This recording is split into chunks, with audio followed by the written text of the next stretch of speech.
পাহাড় আর ঘন জঙ্গলে ঘেরা পড়ে ছোট্ট একটি গ্রাম।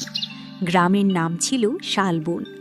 গ্রামের মানুষ খুব সাধারণ জীবনযাপন করত। সকালে মাঠে কাজ করত, আর বিকেলে নদীর ধারে আড্ডা দিত এবং রাতে আগুন জ্বালিয়ে গল্প করত। গ্রামের পাশে ছিল এক ভয়ঙ্কর জঙ্গল। সেই জঙ্গলে কেউ রিত না, কারণ সবাই বলতো সেখানে কালিন্দী নামে এক ডাইনি থাকে। গ্রামের বুড়ো মানুষরা বলতো, রাতের বেলা যদি জঙ্গলের দিকে বাঁশির শব্দ শোনো তাহলে জানালা বন্ধ করে দিও। এই কথা শুনেই বাচ্চারা ভয়ে কাঁপত। একদিন গ্রামের এক কিশোর রাহুল তার বন্ধুদের বলল, ডাইনি বলে কিছু নেই, আমি এসব বিশ্বাস করি না। মানুষ ভয় পেলে অনেক কিছু বানিয়ে বলে। বাবা, অহংকার করিস না। ওই জঙ্গলে যারা গেছে তারা আর ফেরেনি। রাহুল একটু চুপ করল, কিন্তু তার মনে কৌতূহল আরো বেড়ে গেল। সেই রাতে রাহুল জানালার পাশে দাঁড়িয়েছিল। হঠাৎ সে শুনতে পেল দূর থেকে, জানালা বন্ধ কর, ওটা ভালো লক্ষণ নয়। মা, সত্যি কি ডাইনি আছে? সবকিছু চোখে দেখা যায় না বাবা। ডাইনি? পরের দিন সকালে রাহুল সিদ্ধান্ত নিল সে জঙ্গলে যাবে। রাহুল বেরিয়ে পড়ল বনের উদ্দেশ্যে। জঙ্গলের কাছে পৌঁছতে হাওয়া যেন ঠান্ডা হয়ে গেল। চারিদিকে অদ্ভুত নীরবতা, পাখির ডাক নেই, মানুষের শব্দ নেই, শুধু শুকনো পাতার আওয়াজ। রাহুল আসতে এত ভয় লাগছে কেন? হঠাৎ একটা গাছের ডাল নড়ে উঠল। রাহুল দেখল একটি বিড়াল তার দিকে তাকিয়ে আছে। বিড়ালটা মানুষের মতো গলায় বলল। রাহুল ভয় পিছিয়ে গেল, তারপর অন্ধকারে মিলিয়ে গেল। কিন্তু রাহুল সাহস করে এগিয়ে গেল। কিছু দূর যেতে একটা পুরনো বাড়ি দেখতে পেল। ভাঙা দরজা, কালো দেয়াল। বাড়িটার সামনে অনেকগুলো কাক বসে আছে। এটাই কি কালিন্দী বাড়ি?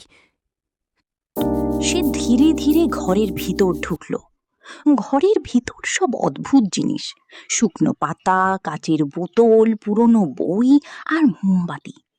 ঘরের মাঝখানে একটা বৃদ্ধ। তুমি আমাকে খুঁজতে এসেছ? তুমি কি কালিন্দী ডাইনি? মানুষ আমাকে ওই নামে ডাকে। তুমি কি সত্যিই মানুষকে মেরে ফেলো? অনেক বছর আগে আমি এই গ্রামের মানুষ ছিলাম। আমি গাছের ওষুধ দিয়ে মানুষকে সুস্থ করতাম। তারপর একদিন এক অসুস্থ ছেলে আমার বানানো ওষুধ খেয়ে মারা যায়। সবাই আমাকে গ্রাম থেকে বের করে দেয়। রাহুল বলল।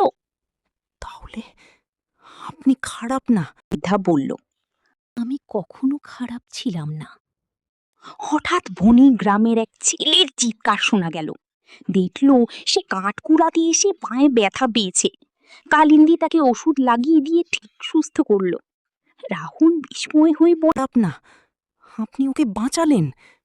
আপনাকে সবাই ভুল বুঝেছে। ভয় পেলে সত্য দেখতে পায় না। আমি গ্রামের সবাইকে সত্য বলবো। তারা বিশ্বাস করবে না। রাহুল এবং অয়ন গ্রামে ফিরে এসে সব ঘটনা বলল। কেউ বিশ্বাস করল না। রহিম কাকা বললেন, ডাইনি তোমাদের জাদু করে ভুলিয়েছে। গোপাল বললেন, ও খুব চালাক। ঠিক তখন গ্রামের প্রধান ছুটে এলো। তিনি চিৎকার করে বললেন, বন্য হাতি গ্রামে ঢুকেছে। রাহুল বলল, কালিন্দী হাত। রহিম কাকা চিৎকার করে বলল, কিন্তু আর উপায় ছিল না। রাহুল বনের দিকে দৌড়ালো। কিছুক্ষণ পর কালিন্দী লাঠি হাতে গ্রামে এলো। সবাই ভয় পেয়ে গেল। কালিন্দী শান্ত গলায় বলল, কেউ ভয় পেও না। সবাই অবাক হয়ে তাকিয়ে রইল। কালিন্দী বলল, আহত হয়েছে তাই রেগে গেছে। হাতিটা শান্তভাবে জঙ্গলের দিকে চলে গেল।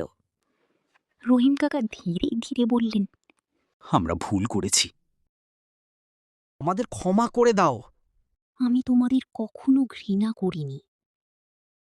এরপর থেকে গ্রামের সবাই বুঝল যে ডাইনি কখনো খারাপ হয় না। কখনো কখনো ভয় আর ভুল ধারণা দিয়ে মানুষকে দানব বানিয়ে ফেলে।